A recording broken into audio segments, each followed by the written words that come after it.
Good morning बच्चों। मैं महिमा एक बार आपके सामने फिर उपस्थित हुई हूँ एक क्लास को लेकर के।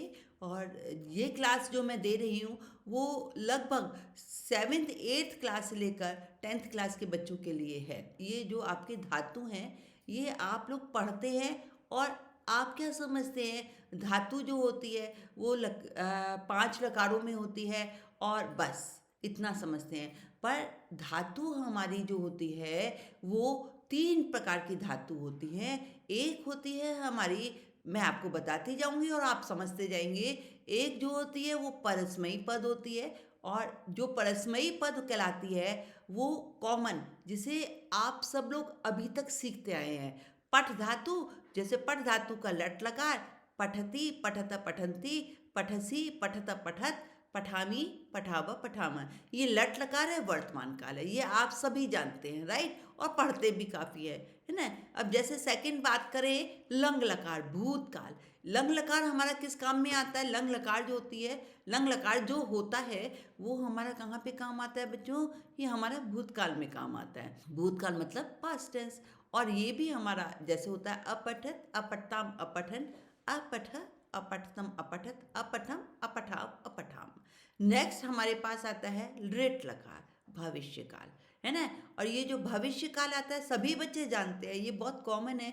आप 5th क्लास से इसको पढ़ते आ रहे हैं। पठिष्यति पठिष्यत पठिष्यन्ति, पठिष्यसि पठिष्यत पठिष्यत, पठिष्यामि पठिष्याव पठिष्यामः, है ना। ये हमारा भविष्य काल में काम आता है।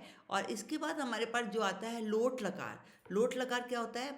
पठतु पठेताम पठन्तु, पठ पठतम पठत, पठानी पठाव पठाम। ये हमें, जब हमें आदेश, किसी वाक्य में आदेश होता है या ये विनती भी होती है, रिक्वेस्ट भी होता है, जब कोई आदेश दिया जाता है या किसी वाक्य में विनती होती है, रिक्वेस्ट होता है, तब हम इस लोट लकार का प्रयोग करते हैं। नेक्स्ट हमारे पास जो आता है बच्चों वो ये विधिलिंग। विधिलिंग क्या है? पठेत पठेताम पठेयु, पठे पठेतम पठेत, पठेयम पठेव पठेम। और ये चाहिए, जब वाक्य में चाहिए होता है, शुड वाले वाक्य होते हैं बच्चों, तो ये विधिलिंग का प्रयोग करते हैं। अब अभी तक आप जो है ये कॉमन, आप कहेंगे मैम बहुत कॉमन चीज़ सिखा रही है जो हम 5th क्लास में सीखते हुए आए हैं और उसी को हम सिखा रहे हैं, राइट। तो धातुओं में ये जो आपके धातु है इसमें पहला जो होता है, पहले जो होता है परस्मयी पद होता है। अब इसके बाद हमारे पास दूसरा जो होता है, हमारे पास आत्मनेय पद होता है। आत्मनेय पद में कुछ धातुएं जो होती हैं, जैसे पठ लिख हस, ये तो परस्मयी पद में चलती है। कुछ धातुएं ऐसी होती हैं जैसे सेव है, लब है, मुद है, ये धातुएं केवल आत्मनेय पद में चलती हैं। अब जैसे सेव है ना। सेव धातु जो है लट लकार में कैसे चलती है? अब बिल्कुल देखिए, बिल्कुल फर्क हो गया। अगर आप सेव माना होता है सेवा करना, है ना। अब ये देखिए, मैं अपने माता पिता की सेवा करता हूँ, है ना। तो सेवा करना में हम जो सेवती सेवता सेवंती सेवसी सेवत से नहीं, ये गलत हो जाएगा। हमारे सेव के रूप कैसे चलते हैं? हमारे सेव के रूप आत्मनेय पद में चलते हैं बच्चों। और ये आत्मनेय पद किस तरीके से चलता है? बिल्कुल डिफरेंट तरीके से चलता है। इसके रूप बिल्कुल अलग तरीके से चलते हैं, जैसे आपको दिखाई दे रहे हैं यहाँ पे। आपके मैंने लिख के रखे हुए हैं और प्रिंट करके रखा हुआ है ताकि आप अच्छी तरह से समझ सकें। जैसे वो होता है सेवती सेवत सेवंती, नहीं, ये रॉन्ग है, बिल्कुल गलत है। आपको कैसे लिखने होंगे? आपके रूप जो चलेंगे, आपके चलेंगे आत्मनेय पद में, है ना। आत्मनेय पद में सेव धातु के कैसे रूप चलते हैं? सेवते सेवेते सेवंते, सेवसे सेवेथे सेवद्वे, सेवे सेवावहे सेवामहे, राइट। बात समझ रहे हो? बिल्कुल फर्क है ना बच्चों।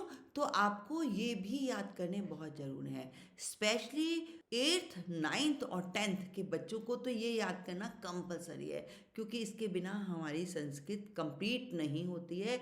जिस तरीके से परस्मयी पद के रूप आपको याद करना बहुत ज़रूरी है, उसके बिना क्या आप चल सकते हो? आपने 5th क्लास में रूप याद किए हैं, लेकिन 8th 9th 10th तक आपके पास वो काम आते हैं। ऐसे ही आपको 8th 9th 10th even 7th में भी मैं बोलूँ तो ये काम आएंगे। इसे, इन रूपों को याद करना भी बहुत ज़रूरी है। और बहुत ज़्यादा नहीं है बच्चों, ये कुछ एक शब्द है जिनको ये आपको हर बुक में मिलेंगे। कुछ एक शब्द हैं जिन्हें इस तरीके से चलते हैं, शब्द नहीं बोलेंगे, सॉरी, कुछ एक धातुएं हैं जो चलती हैं और हमें उन्हें याद करना जरूरी होता है। अब जैसे हम लंग लकार की बात करें, लंग लकार देखिए, असेवत, असेविताम, असेवंतम, असेवथा, असेविथाम, असेवध्वम, है ना, असेवे, असेवा वही, असेवा मही। राइट, ये लंग लकार। लंग लकार में देखिए अ जरूर लगता है, वो आपके परस्मयी धातुओं में भी अ लगता है और ये आत्मनेय धातुओं में भी अ का प्रयोग होता है। राइट, आपको बात समझ आ गई बच्चों।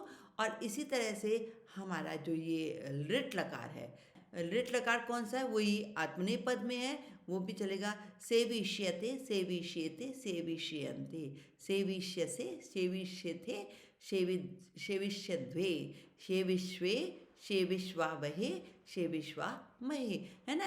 ये आपके क्या हैं, ये धातु रूप है। ये देखिए जैसे लट लकार में कॉमन होते हैं, परस्मयी पद में पठति पठत पठन्ति, उधर लिट लकार में हो जाता है भविष्यति भविष्यत भविष्यन्ति। इसी तरह से यहाँ पर लट लकार में सेवते, सेवेते, सेवन्ते, यहाँ पे लट लकार में होता है सेविष्यते, श बीच में लग जाता है लिट लकार में। याद करने के बच्चों मैं तरीके बता रही हूँ ताकि आप आसानी से याद कर सकें। राइट, आगे बात समझ में बच्चों।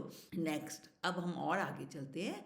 अब हम लोट लकार की बात करते हैं। लोट लकार में क्या होता है, सेवताम, सेवेताम, सेवंताम, सेवस्व, सेवेधाम, सेवध्वम, सेवई, सेवा वही, सेवा मही। थोड़े से डिफरेंट होते हैं, आपको याद करना बहुत ज़रूरी है ना।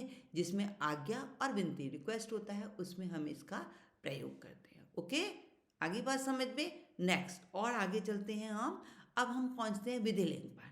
विधिलिंग में बच्चों हमारे पास चाहिए वाले होते हैं, शुड वाले होते हैं। जहाँ पर वाक्य में चाहिए आता है हम लगाते हैं। और ये भी हमारे जो चाहिए है किस तरीके से चलते हैं, सेवत, सेवे याताम, सेवेरन, सेवथा, सेवे याथाम, सेवे ध्वम, सेवई, सेवे वही और सेवे मही। राइट, ये हो गया आपका विधिलिंग। मैं फिर से समझाती हूँ ताकि आप अच्छी तरह से समझ सकें।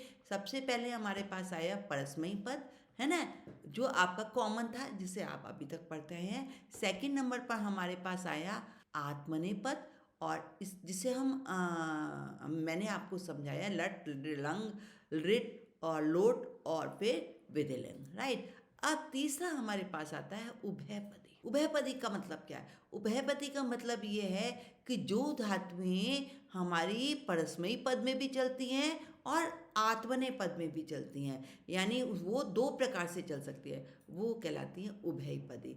अगर आपसे कोई क्वेश्चन करे, जैसे ऑब्जेक्टिव टाइप क्वेश्चंस आते हैं, ऑप्शन दिए होते हैं कृ धातु, पठ धातु और सेव धातु। अब ये बताइए कि कृ धातु जो है वो कौन से पद में जाती है, उभयपदी में, परस्मयी में या आत्मनेय में। तो आपको ना परस्मयी लिखना होगा न आत्मनेय लिखना होगा, आपको क्या लिखना होगा, उभयपदी। क्यों, क्योंकि कृ धातु जो है हमारी दोनों तरीके से प्रयोग होती है। कैसे दोनों तरीके से प्रयोग होती है, अब हम उसको देखते हैं। देखिए परस्मयी पद में कैसे, सिंपल से आप बहुत याद करते हैं, करोति कुर्ता कुर्वंती, करोषि कुर्ता कुरुत, करोमि कुर्वा कुर्मा, है ना।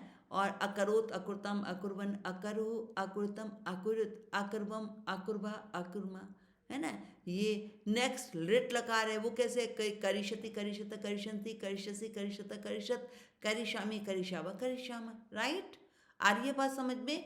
लोट लकार कैसे चलता है, करोतु, कुर्ताम, कुर्वन्तु, कुरु, कुर्तम, कुरुत, करवाणी, करवाव, करवाम। ओके, है ना, जो सिंपल से आप अभी तक करते आए हैं। ज़्यादातर बच्चों को याद होता है, लेकिन क्रि फिर भी नहीं याद होता है। कहीं ना कहीं क्रि धातु के थोड़े से अलग है और बच्चों को नहीं याद होते हैं। कुरियात, कुरियाताम, कुरियुः, कुरियाः, कुरियतम, कुरियात, कुरियाम, कुरियाव, कुरियाम। राइट, ये आपके हो गए, देखिए ये आपके हो गए कौन से, परस्मयी में। ये कौन से हो गए, परस्मयी में। राइट, ये हैं उभयपदी। कैसे, क्यों उभयपदी है, क्योंकि ये धातु जो है हमारी परस्मयी में भी आई है और ये धातु हमारी आत्मनेय में भी आई है, कृ धातु। राइट, तो कृ धातु को आत्मनेय पद में कैसे लिखेंगे, कुरुते, कुर्वते, कुर्वाते, कुर्वते, कुरुषे, कुर्वर्थे, कुरुध्वे, कुर्वे, कुर्वहे, कुर्महे, है ना। लंग लकार, अकुरुत, अकुर्वताम, अकुर्वत, अकुर्थाः, अकुर्वथाम, अकुर्वध्वम, अकुर्वहि, अकुर्वहि, अकुर्महि, ना। ये लंग, ये कम प्रयोग होते हैं। ज़्यादातर ये हम क्योंकि दोनों की हमारे पास चॉइस हो जाती है, तो हम ज़्यादातर परस्मैपद पद में धातु को प्रयोग करते हैं, है ना। अब देखिए, पर कई बार आपको बहुत बुक में, बहुत पैराग्राफ में आपको ये शब्द मिल देंगे। अब आपको देखिए बहुत जगह आपको ये मिला होगा शब्द, ये लिट लगा, करिष्यते करिष्येते करिष्यन्ते, करिष्यसे करिष्येथे करिष्वध्वे, करिष्ये करिष्यावहे करिष्यामहे, है ना। तो ये हमारे मिलते हैं, बुक में मिल जाते हैं या कभी कभी किसी सेंटेंस में आ जाते हैं। याद तो हमें करने ही पड़ते हैं ना। अगर हम नहीं करेंगे, आपके पास कोई ये शब्द आ जाए तो आप कहेंगे हमने तो दूसरी करिष्यति करिष्यता करिष्यन्ति के रूप में पढ़े हैं, ये कौन से रूप आ गए हैं। अगर आ जाते हैं तो आपको बताने तो पड़ेंगे ना। तो इसलिए आपको रिवाइज भी करना पड़ता है और लर्न भी करना पड़ता है। ओके, तो चलिए लोट लकार कैसे चलते हैं इसके आत्मनेपद में। कुरताम कुर्वताम कुर्वताम, है ना। कुर्श्वा कुर्वाधाम कुर्वाथाम कुर्वध्वम, कुर्वई कुर्वावही कुर्वामहि, राइट। लोट। अब एक विधिलिंग हमारे पास और बचा है, कुर्वीत कुर्वीयताम कुर्वीरन, कुर्वीथाहा कुर्वीयाथाम कुर्वीध्वम, कुर्वीय कुर्वीवही कुर्वीमहि, राइट। तो ये हमारे बच्चे रूप हैं जिसे हमें धातु रूप है ना। जिन बच्चों को 100 में से 100 मार्क्स लेने हैं उन्हें तो ये कंपलसरी याद करने पड़ेंगे, है ना। हाँ, जो बच्चा 80% में 70% में सेटिस्फाइड हो जाता है वो बच्चे भले ना याद करें, लेकिन 100% मार्क्स लेने वाले को इसे याद करने पड़ेंगे। और मैं सोचती हूँ हर बच्चे को 100% संस्कृत में मार्क्स लेने चाहिए, है ना। तो इसलिए आपको ये रूप याद करना बहुत ज़रूरी है। ओके, तो चलिए, आपने क्या जाना? आपने जाना कि हमारे पास, ये देखिए कि हमारे पास धातु कितने प्रकार के होते हैं, 3 प्रकार के होते हैं। पहली परस्मयी पद है जो हमारे पास कॉमन आप सीखते आए हैं, लट में, लंग में, लिट में, लोट में और विधिलिंग में। दूसरा आत्मनेय पद होते हैं जो हम सीखते हैं, ये कुछ ही धातु होती हैं, से, मुच, लब, ये होती हैं धातुएं आत्मनेय पद में। ये भी लट में, लंग में, लिट में, लोट में और विधिलिंग में, राइट। इसके बाद तीसरा हमारे पास होता है उभयपदी, जो दोनों तरीके से प्रयोग, जो धातुएं परस्मयी पद में भी आती हैं और आत्मनेय पद में भी आती हैं, वो धातुएं कहलाती हैं उभयपदी। उभयपदी भी हमारे पास कुछ एक होती है, जैसे मुच है और क्री है, राइट। जो ये तीसरा नंबर धातु है उभयपदी, इसमें क्या होता है, उभयपदी में इसमें परस्मयी पद की धातु भी होती है और आत्मनेय पद में धातु को कर सकते हैं। जैसे आपको मैंने पहले बताया हुआ है, जैसे क्री धातु है ये हमने परस्मयी पद में बना दी, लट, लिट, लंग, लोट और विधिलिंग। और इसके बाद हमने बता दी उभयपदी में, आत्मनेय पद में हमने बता दी लट, लंग, लिट और लोट और फिर विधिलिंग, राइट। तो आपने आज हमसे धातुएं सीखी और पहचाना कि धातुएं कितनी प्रकार की होती हैं और हमें किस तरीके से आगे बढ़ना है। ओके, गुड बाय कहने से पहले मैं आपको कहना चाहती हूँ, आप सब्सक्राइब कीजिए, शेयर कीजिए, लाइक कीजिए, अपने फ्रेंड्स से डिस्कस कीजिए इन क्लासेस के बारे में, ताकि वो भी बेनिफिट उठा सकें और आप भी बेनिफिट उठा सकें, और साथ के साथ हम और आप मिल करके आगे बढ़ सकें, क्लासेस मैं आपको जल्दी से जल्दी दे सकूं। तो चलिए, मैं क्लास को यहीं पर क्लोज करती हूँ। नेक्स्ट क्लास लेके आपके पास बहुत जल्दी आऊँगी। तब तक के लिए goodbye. Okay, thank you बच्चों।